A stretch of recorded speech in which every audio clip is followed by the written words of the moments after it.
урматтуу Кыргыз Республикасынын президенти Сооронбай Шарипович, мен сизге видео кайрылуу кылып жатам.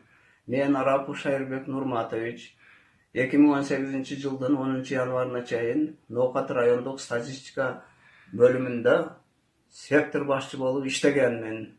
Бирок мени бул кызматтан зорлуктап кетиришти. 8 январ үстүбүздөгү жылдын 8 январында биздин жетекчи Ташев Расулбек Абдуллаевич мас абалында кабинетинде уктап калып, 24 KG сайтына чыгып, интернетке тарап кеткен бул окуя. Ушул окуядан кийин аны областтык статистика башкармасынын жетекчиси, профсоюздук уюмунун башчысы, кадрлар бөлүмүнүн башчысы болуп келишип, териштирип, бул кишини иштен кетиришти. Андан кийин 2 күндөн кийин анан мени дагы иштен кетесиң деп айтышты.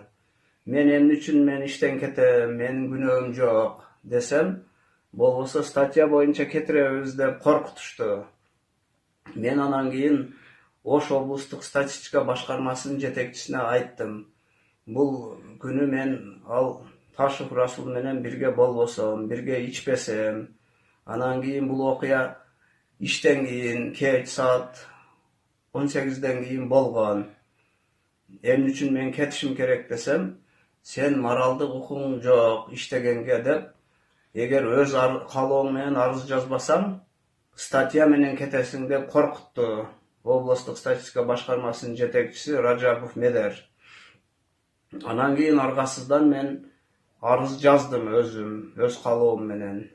Ошонон бери азыр 2 айдан ашып кетти, иштебей үйдө отурамын. Азыр стресс абалында болуп ооруп жатам. Мен өзүм 1958 жылы төрөлгөнмүн. Быйыл август айында 60ка чыгам. Пенсияга чыкканга 7 эле ай калды мага.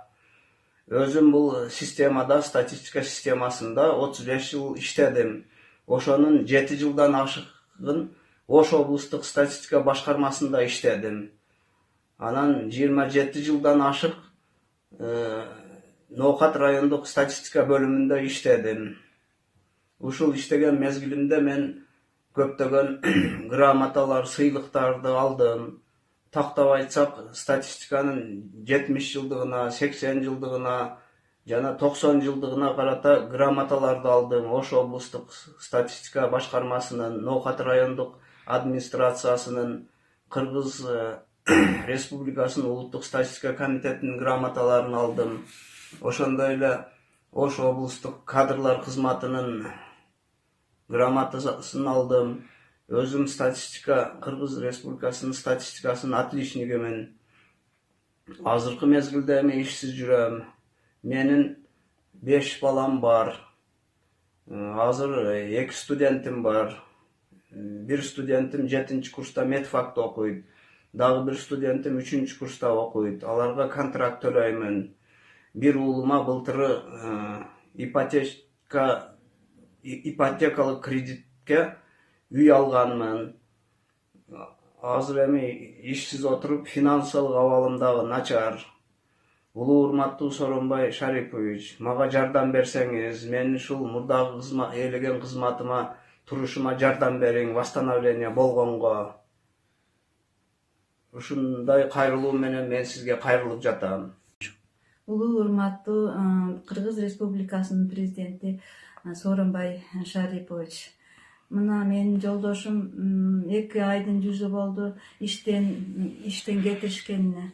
Көптөн бери ооруп, ден соолугунан ажырап, абалы аябай начарлап барат. Бир уйдун мүйүзү сынса, зыркыраса, 1000 уйдун мүйүзү сыркырайт экен. Бул адамдын абалын көрүп, биз үй бүлөлүк баардыгыбыз ушундай стресске кабылып отурабыз. Же күнүбүз күн болбоду, же түнүбүз түн болбоду, кыйынчылык бизди каптады. Мына бул боюнча биз Ош облустук профсоюздар уюмунун төрагасына бардым.